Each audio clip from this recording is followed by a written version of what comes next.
พระธรรมิตรวิทยากรนำเรื่องราวต่างๆฟังด้วยดีย่อมได้ปัญญาเป็นผู้ที่ฟังเป็นแล้วก็พูดฟังเป็นก็จะก่อเกิดปัญญาโดยทั่วหน้ากันสวัสดีครับสวัสดีครับท่านผู้ฟังที่เคารพ การแบ่งปันความคิดดีๆวันนี้ผมเกษตรเพชรสำริดวิทยากรนำธรรมสาระต่างๆแบ่งปันให้ท่านผู้มีปัญญาบารมีได้คิดได้พิจารณากันเมื่อนึกถึงคำสอนของพระพุทธเจ้าที่ตรัสไว้ว่าผู้มีปีติในธรรมย่อมอยู่เป็นสุขนั้นคนเราก็จะมีเรื่องราวชีวิตประจำวันก็จะต้องรู้จักธรรมะชีวิตก็จะมีความสุขพระพุทธศาสนาท่านกำลังรับฟังสถานีวิทยุสาธารณะจังหวัดเชียงใหม่คลื่นพัฒนาคุณภาพชีวิต FM 92.25 เมกะเฮิรตซ์บริหารและจัดการโดยวัดป่าแดงมหาวิหารส่งกระจายเสียงจากเลขที่71หมู่14บ้านใหม่หลังมอตำบลสุเทพอำเภอเมืองจังหวัดเชียงใหม่รหัสไปรษณีย์50200หมายเลขโทรศัพท์0818815690 0520000636-7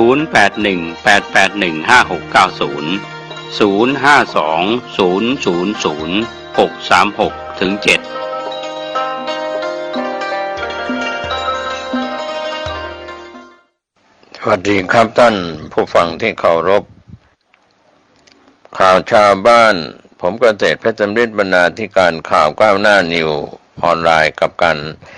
ทำหน้าที่สื่อสารมวลชนทุกแขนงสาขาของพี่น้องสื่อสารทั้งสื่อไทยสื่อเทศ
ค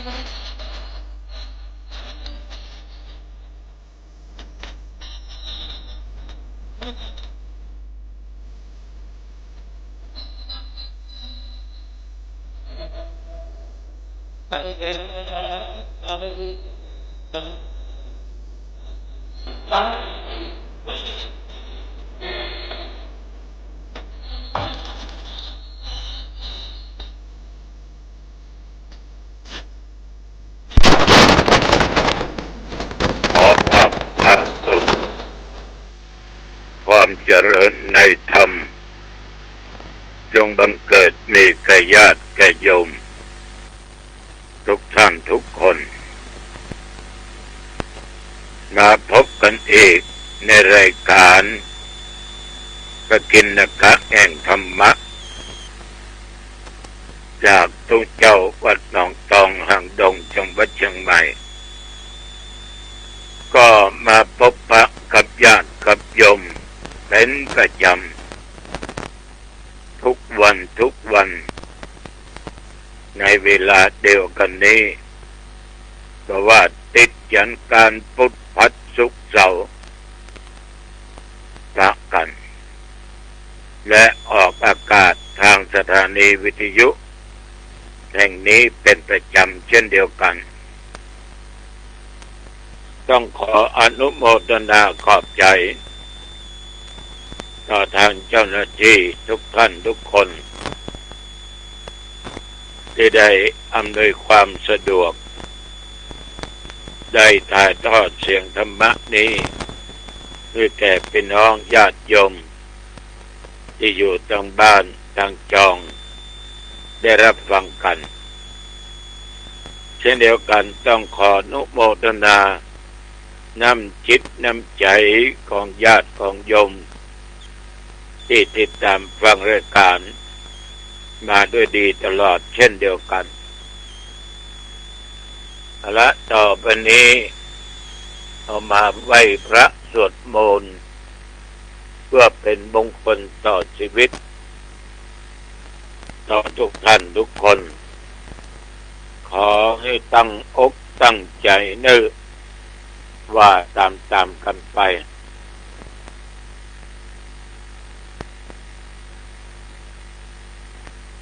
อะระหังสัมมาสัมพุทโธภควาพระผู้มีพระภาคเจ้าเป็นพระอรหันต์ดับเพลิงกิเลสเพลิงทุกข์สิ้นเชิงตรัสรู้ชอบได้โดยพระองค์เองพุทธังภควันตังอภิวาเทมิข้าพเจ้าอภิวาทพระผู้มีพระภาคเจ้าผู้รู้ผู้ตื่นผู้เบิกบานกราบพระพุทธสวากขาโตภควตาธัมโมพระธรรมเป็นธรรมที่พระผู้มีพระภาคเจ้าตรัสไว้ดีแล้วธัมมังนัมสสามิข้าพเจ้านมัสการพระธรรมกราบพระธรรมสุปฏิปันโนภควโตสาวกสังโฆพระสงฆ์สาวกของพระผู้มีพระภาคเจ้าปฏิบัติดีแล้วสังฆังนามามิข้าพเจ้านอบน้อมพระสงฆ์กราบพระสงฆ์นะโมตัสสะภะคะวะโตอะระหะโตสัมมาสัมพุทธัสสะนะโมตัสสะภะคะวะโตอะระหะโตสัมมาสัมพุทธัสสะนะโมตัสสะภะคะวะโตอะระหะโตสัมมาสัมพุทธัสสะพุทธ ธังสารนังกัจฉามิธัมมังสารนังกัจฉามิสังฆังสารนังกัจฉามิตุติยัมปิพุทธังสารนังกัจฉามิตุติยัมปิธัมมังสารนังกัจฉามิตุติยัมปิสังฆังสารนังกัจฉามิตติยัมปิพุทธังสารนังกัจฉามิตติยัมปิธัมมังสารนังกัจฉามิตติยัมปิสังฆังสารนังกัจฉามิอิติปิโสภะคะวะอะระหังสัมมาสัมพุทโธวิชชาจารณะสัมปันโนสุขโตโลกวิทูอนุตตรปุริสธัมมสารถิสัทธาเทวมนุสสานังพุทโธภคะวาติยันตุนิมิตตังอวมังคะลัญจาโยจามานะโพสะโกนัสสะสัทโธปะปะกะโหตุสุปินังอะกันตังพุทธานุภาเวนะวินาสเมนตุสวากขาโตภะคะวะตาธัมโมสันติติโกอะกาลิโกเอหิปัสสิโกโอปัญญิโกปัจจัตตังเวทิตาโพวินยูอิติยันตุนิมิตตังอวมังคะลัญจาโยจามานะโพสะโกนัสสะสัทโธปะปะกะโหตุสุปินังอะกันตังธัมมานุภาเวนะวินาสเมนตุสุปฏิปันโนภะคะวะโตสาวกสังโฆโอจุปฏิปันโนภะคะวะโตสาวกสังโฆยายาปฏิปันโนภะคะวะโตสาวกสังโฆสามีจิปฏิปันโนภะคะวะโตสาวกสังโฆยะติตังจัตตาเลปุริสยุคคาเนอัตถปุริสปุคลาเดสะภะคะวะโตสาวกสังโฆอาหุนายโยปาหุนายโยทักขินายโยอัญชลีกรณิโยอนุตตรังปุญญาเขตังโลกัสสาติยันตุนิมิตตังอวมังคะลัญจาโยจามานะโพสะโกนัสสะสัทโธปะปะกะโหตุสุปินังอะกันตังสังฆานุภาเวนะวินาสเมนตุยะโตอังภาคินิอลิยะยะชาติยะชาโต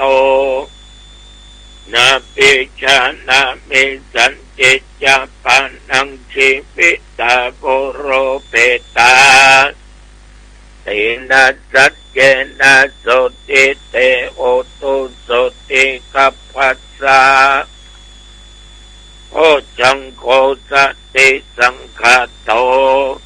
ธัมมานังวิจโยทะา วิริยัมปิติปัสสติโอชังคาจัตตะภาปะเรสัมมาโตเปขะโอชังคาสัตเตเตสัพพทักษินามุนินาสัมมาตัคขาตาปะเวตาปะอุลิกตาสังวัตตันเตอภิญญายะนิพพานายะจะโพธิยาเลเตนะสัจจะวัจเจนะโสติเตโอตุสัพพทาเอกัสสะเมงสะมาเยนะโทโมคคัลลานัญจะกัสสะปังกิลาเนทุกิเตติสวาโพชังเกสัตตะเทสัญเยเตจะตังอภินันติตวาโรคามุตตินสุตังคะเนเยเตนะสัจจะวัจเจนะโสติเตโอตุสัพพทาเอกตาธรรมราชาเปเกลัญเยนะปิปิริโตจุนดาเตเลนะตัญเยวะปนาเปตวานะสัทธารังสัมโมติตวาจะอาปาทาธัมมาบุตตาสิทานะโสเอเตนะสัจจะวัจเจนะโสติเตโอตุสัพพทาภะเยนะติจะอาปาทาตินันนัมปิมะเยสินังมัคคะอัตตะกิเลสวะปัตตานุปัตติธัมมะตังเอเตนะสัจจวัจเจนะโสติเตโอตุสัพพทาสัพกัตตัวพุทธรัตนังโอสัตถังอุตมังปะรังอิตังเทวมนุสสานังพุทธเตเจนะโสทินานัสสันตุปัตตวาสัพเพทุกขาบุปัสสะเมนตุเตสักกัตตัวธัมมรัตนังโอสัตถังอุตมังวรังปะเลลาหูปัสสะมันังธัมมะเตเชนะโสตินานัสสันตุปัตตวาสัพเพพยาบุปัสสะเมนตุเตสักกัตตัวสังฆรัตนังโอสัตถังอุตมังวรังนาอุนายังปะอุนายังสังฆเตเชนะโสตินานัสสันตุปัตตวาสัพเพโรกาวุปัสสะเมนตุเตนัตติเมสรนังอัญญังพุทโธเมสรนังวรังเอเตนะสัจจะวัจเจนะโหตุเตจยะมังคลังนัตติเมสรนังอัญญังธัมโมเมสรนังวรังเอเตนะสัจจะวัจเจนะโหตุเตจยะมังคลังนัตถิเมสรนังอัญญังสังโฆเมสรนังวรังเอเตนะสัจจะวัจเจนะโหตุเตชะยะมังคลังอัตถิอุณัสสวิจโย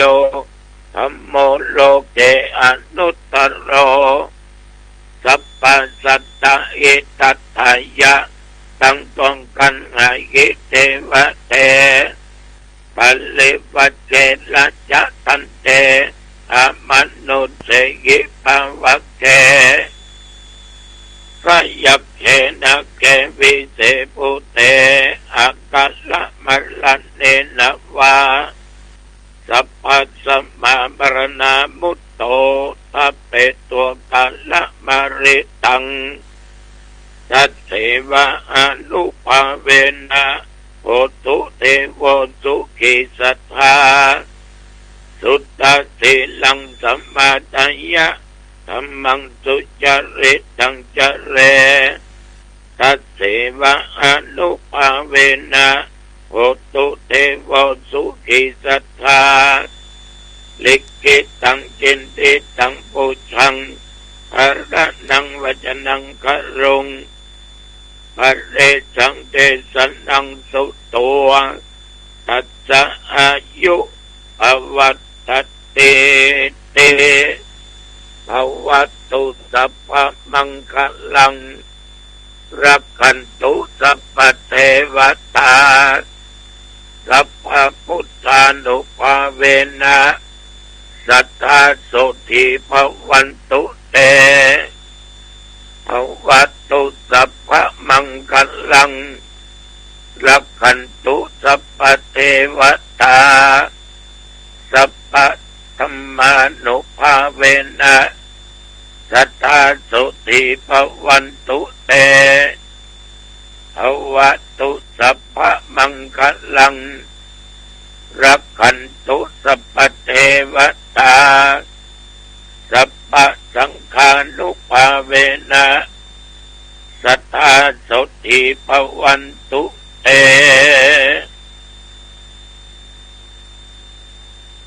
โดยบทพุทธานุภาพ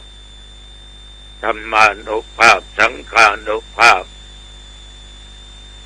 บทสาธยายมนต์โพชฌังคะปริตยันตุนสักกัตตัวนัตติเมอติอุณนะสวิจโยเป็นมนต์พระคาถาอันศักดิ์สิทธิ์เหล่านี้จงมากันจัดโรคภัยไข้เจ็บตนตัวข้าพเจ้าญาติโยมท่านผู้ฟังกินยาก็ไม่หายหมอยาก็ไม่หาย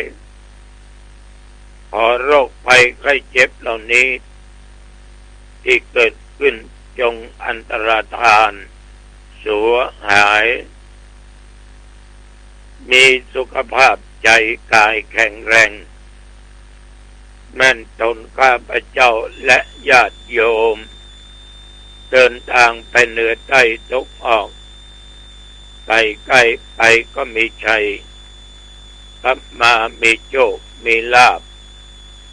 ปราศจากอุทกภัยวาตภัยอัคคีภัยอุปัฏฐิภัยโรคภัยจะได้เกิดมีมาแก่ข้าพเจ้าและญาติโยมมีแต่ความสุขกายสุขใจจำเริญโดยสติและปัญญามาตั้งตัวตนอยู่ในความประมาทแม่นว่าญาติโยมทำการค้าการขายก็แม่นไขมันเลยเจริญในกิจการงานยิ่งขึ้นไปอายุวันโนสุขังพลังกรมอุตุได้ประกาศบอกตักเตือนกรมอุตุประกาศบอกตักเตือนว่าระวังระยะนี้ยังมีฝนมีลมอยู่อย่าประมาทส่วนมากฝนจะตกบอกก้อยใบไม้ บ้านนั้นตำบลนั้นตกบ้านเฮาตำบลเฮาบ่ตกนับตั้งแต่ตะวันมาจนถึงปัจจุบัน24 ชั่วโมงญาติโยมและอาตมาโชคดีบุญมีผ่านมาอีก1 วันและต้องผ่านต่อไปจนอายุ120 ปี ตะวันนี้ฉันเจ้าแล้วไม่ได้ไปไหนอยู่วัดนั่งสนทนากับญาติกับโยมฉันเป็นแล้วก็อยู่วัดค่ำมาก็ออกวัดไปแสดงธรรมะที่บ้านหนองกงอำเภอจันกำแพงจังหวัดเชียงใหม่ แม่อุ้ยเป็นอายุได้75 ปีขอขอบใจสาธุเจ้าพระเนนทุกตนและญาติโยมทุกคนที่ตั้งอกตั้งใจนั่งสงบกายสงบวาจาสงบจิตฟังธรรมเทศนาเคารพในพระธรรมโดยดีตลอดมาขอบใจนักเนอก็ออกไม่ออกบ้านสันคงทุกท่านหนองคงทุกท่านทุกคนวันที่6เอาปะกันเนอะบ้านหนองเต่าคำตำบลบะขุนหวานอำเภอสันปะตองหนองเต่าคำเจอหนองตองวันที่6 เวลา 20 นาฬิกาวันที่8ปะกันที่บ้านแพะขวางเอรัญญวังเวลา 20 นาฬิกาเช่นเดียวกันพี่น้องญาติโยมท่านผู้ฟังทุกท่านทุกคนคนเราอยู่ถึงวันนี้ต้องรู้จักปรับปรุงแก้ไขอนามัยบางมีโรคการที่รู้จักอนามัยทางกายโดยการออกกำลังรักษาสุขภาพเพื่อดีแข็งแรงอดทนแต่ว่าต้องรักษาในด้านจิตใจร่างกายของคนเราที่เรียกว่าสรีระหรือว่าสรียนต์เหมือนเครื่องยนต์เหมือนรถยนต์จะมีสุขภาพอนามัยได้นั้นท่านผู้ฟังคนเราต้องรู้จักการบริหารร่างกายของตัวเองต้องรู้จักในการดูแลรักษาเหมือนเครื่องยนต์จะต้องไปใส่น้ำมันหยอดน้ำมันอยู่ตลอดต้องดูแลเครื่องมันตลอดร่างกายนั้นจะต้องหยอดด้วยน้ำมันเหมือนกันนั่นคืออาหารการกินแล้วการพักผ่อนการรับการนอนมันเป็นการซ่อมแซมร่างกายบำรุงร่างกายบำรุงธาตุเพราะว่าดินน้ำลมไฟเมื่อมันอยู่ได้ปกติญาติโยมเครื่องยนต์รถต่างๆเครื่องใช้ถ้ามีเครื่องยนต์มาดูแลลุก็ลุไปเสียก็เสียไปอันตรายต่อชีวิตร่างกายก็เช่นเดียวกันธาตุทั้งสี่ก็เช่นเดียวกันเอาใจการใจงานมันก็ย่อมจะลุจะเสียบางคนแข้งขาก็ไม่ค่อยดีเจ็บหลังเจ็บเอวปวดขาปวดอันปวดนี่เมาหัวหมุนจนบางทีนั้นเป็นเป็นหาวเป็นโรคถึงภายในภายนอกเรียนอิริยาบถดู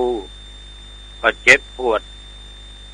โยมบางท่านลุกก็โอยนั่งก็โอยฉะนั้นญาติโยมต้องรู้จักบริหาร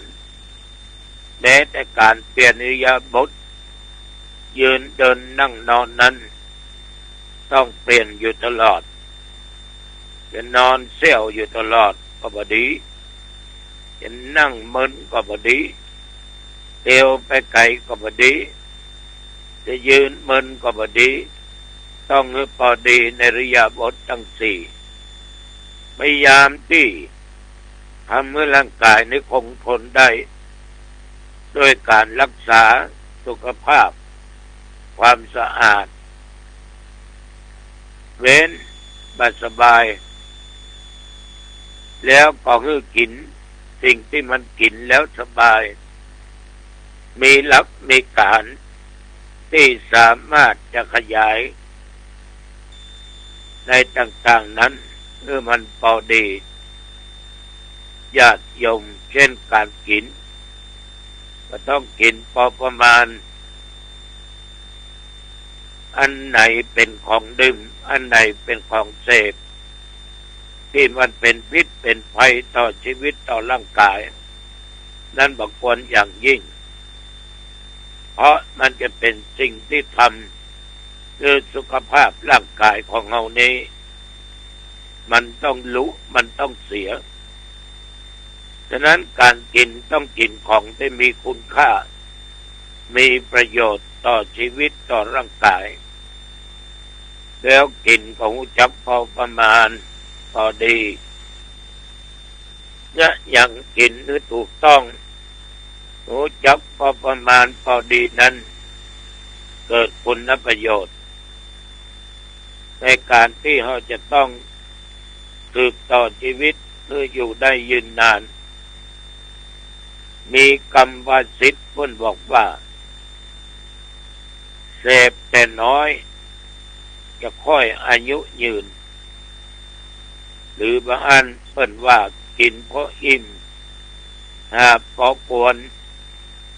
โรคภัยไข้เจ็บก็มารบกวน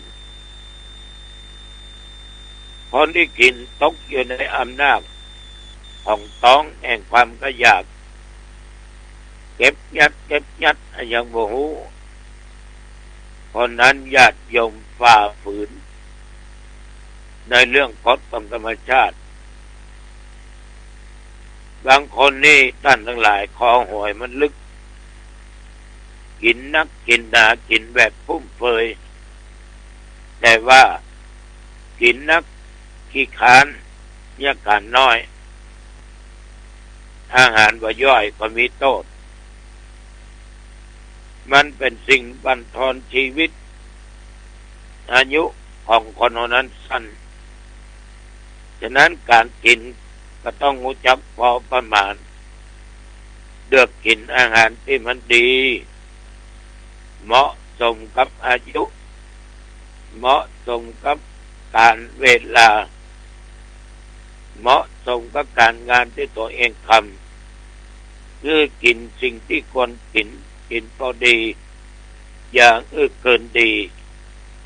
ถ้ามันเกินดีมันจะอึดอัดจะมึนจะเศร้าจะเกิดอันตรายต่อชีวิตต่อร่างกายน้อยลำไปก็บ่ดีกินน้อยเดียวก็จะทำคือสุขภาพคิดลอยหิวลอยกำลังอ่อนเพลียฉะนั้นจะต้องรู้จักประมาณในการกินก็ขอฝากไว้กับญาติกับโยมเครื่องโทรศัพท์วัดถ้าคืนทดลองก็ดีนะมาเวลาประเดี๋ยวนี้พอดี อันนี้จังได้ว่าเอาละญาติโยมขอความผาสุขความเจริญจึงบังเกิดมีแก่โยมทุกท่านทุกคนอายุวันโดสุขขังพลังพบกันใหม่โอกาสหน้าเจริญพร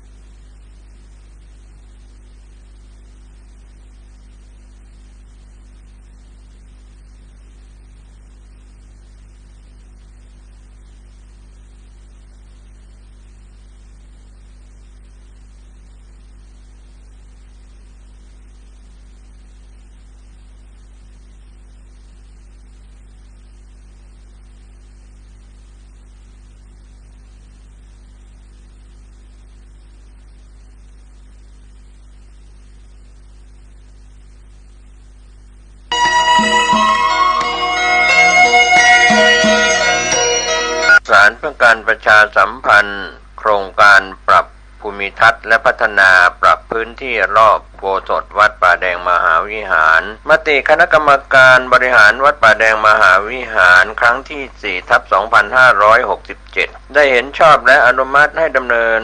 โครงการใช้เงินบริจาคและเงินสะสมของวัดเพื่อพัฒนาปรับพื้นที่ของวัดป่าแดงมหาวิหารจึงขอเชิญชวนผู้มีจิตศรัทธาร่วมพัฒนาเพื่อถวายเป็นพระราชกุศลถวายพระเจ้าสามฝั่งแกนและพระเทวีพระเจ้าติโลกราชพระเมืองแก้วและอดีตเจ้าอาวาสวัดป่าแดงมหาวิหารขอเชิญชวนผู้มีจิตศรัทธามีเจตนาร่วมในข่าวครั้งนี้โอนเงินผ่านธนาคารกรุงไทยสาขาสุเทพชื่อบัญชีวัดป่าแดงมหาวิหารเลขที่บัญชี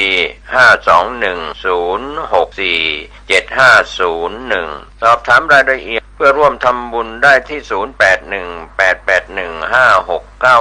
ก็เป็นโครงการปรับภูมิทัศน์และพัฒนาปรับพื้นที่รอบอุโบสถวัดป่าแดงมหาวิหารตำบลสุเทพอำเภอเมืองเชียงใหม่จังหวัดเชียงใหม่โครงการนี้เริ่มดำเนินการท่านที่จะร่วมบุญร่วมกุศลร่วมอนุโมทนาได้บุญได้กุศลได้ความดีโดยทั่วหน้ากัน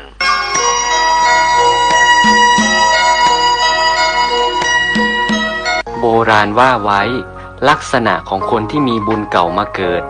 สังเกตได้ง่ายๆจากสิ่งเหล่านี้และถ้าคุณมีมากกว่า1ข้อคุณก็คือคนที่มีบุญเก่าติดตัวมาจากอดีต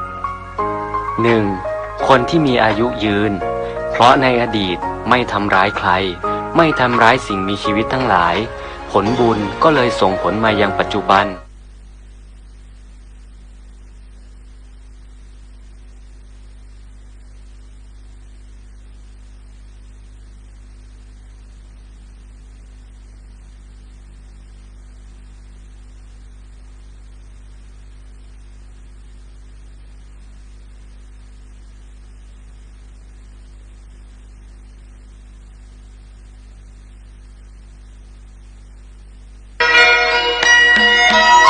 สวัสดีครับท่านผู้ฟังที่เคารพสารธรรมคำสอนจากพระครูไพบู